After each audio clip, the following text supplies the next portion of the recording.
Here we will write a Python program to print odd numbers from 1 to n using constructor. Here value of n is given by the user. So first in comment line we will write,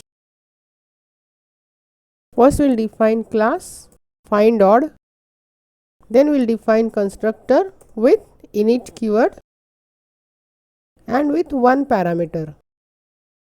Then we will assign this constructor variable to local variable as self.n equal to n, and we will write a method print odd with self keyword.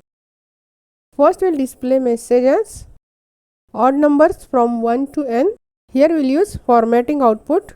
So odd numbers from 1 to n, and we will use for loop. So for I in range 1 comma n plus 1.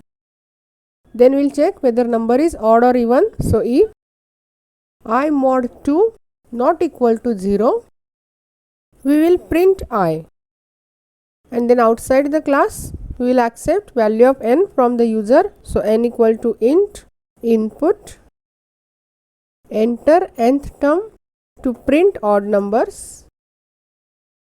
Then we will create object for our class find odd. So f equal to find odd, and we will pass n as a parameter, and then we will call the method print odd from that class. So f dot print odd. Here we will remove these brackets and we execute this. I will enter number as 10. It will print odd numbers from 1 to 10 as 1, 3, 5, 7, 9. If we want to print it on same line with print I, we will use end with space as a separator, and we execute this. I will give here 10. It will print odd numbers from 1 to 10 as 1, 3, 5, 7, 9.